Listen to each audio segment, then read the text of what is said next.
নমস্কাৰ। আজি সদবংশৰ হনুমান মন্দিৰ সদবংশৰ ৰাইজৰ সহযোগত আৰু বিশ্ব হিন্দু পৰিষদৰ সহযোগত আমাৰ বৃন্দাবন নামঘৰৰ সমূহ ৰাইজে আজি হনুমান মন্দিৰটি সদবংশৰত অনুষ্ঠিত কৰি আজি শুভ উদ্বোধন কৰা হয়। শুভ উদ্বোধনৰ প্ৰথম কাৰ্যসূচীতে আমি এগছি বন্তিৰে আমি শুভাৰম্ভ কৰোঁ।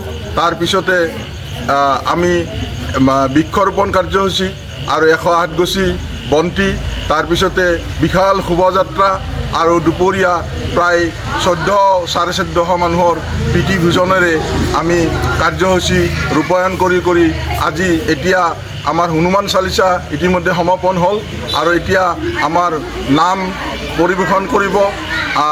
ৰাইজৰ বিপুল সঁহাৰি পাইছোঁ আৰু ৰাইজৰ দান বৰঙণিৰে এই অনুষ্ঠানটো পৰিচালিত হৈছে আৰু ভৱিষ্যতেও এই অনুষ্ঠানটি ৰাইজৰ দান বৰঙণিৰে চলি থাকিব। কোনো ধৰণৰ ৰাজনৈতিক প্ৰভাৱ আমাৰ ইয়াতে নাই। সদবংশৰ ৰাইজৰ একতাৰে এই অনুষ্ঠানটি পৰিচালিত হৈছে।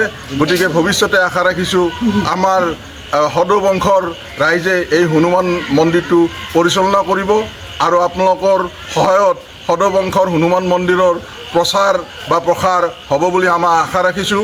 আৰু ভক্তপন ৰাইজে সদায়ে আমাৰ ইয়াতে প্ৰতি শনিবাৰ আৰু মঙলবাৰে আমাৰ হনুমান চালিচাৰে পাঠ আৰম্ভ হ'ব আৰু বন্তি প্ৰজন কৰিব।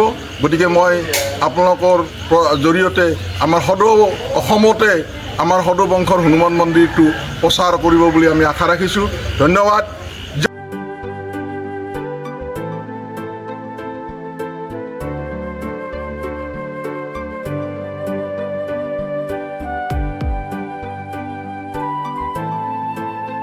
অসমৰ সংবাদ জগতখনৰ বাবে এক সুখৰ খবৰ।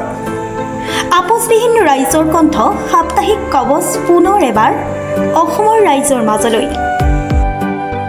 স্বত্বাধিকাৰী প্ৰণীতা কলিতাৰ দ্বাৰা প্ৰকাশিত আৰু আপোচবিহীন একাংশ নপুৰণি অভিজ্ঞতাপুষ্ট সাংবাদিকৰ দ্বাৰা প্ৰচাৰিত তথা eco printing press Guwahati Katabari গড়চুকত মুদ্ৰিত সাপ্তাহিক কবচ এতিয়া অসমৰ বিভিন্ন প্ৰান্তত উপলব্ধ। আমাৰ ঠিকনা মুখ্য কাৰ্যালয় অসম ফৰেষ্ট স্কুল, হৰি মন্দিৰ পথ, গুৱাহাটী আৰু উপ কাৰ্যালয় Kalita market, Bijoynagar, Kamrup, Assam. Mobile number হৈছে 9435114666 7002472813। আমাৰ ইমেইল আইডি হৈছে kobos2025@gmail.com।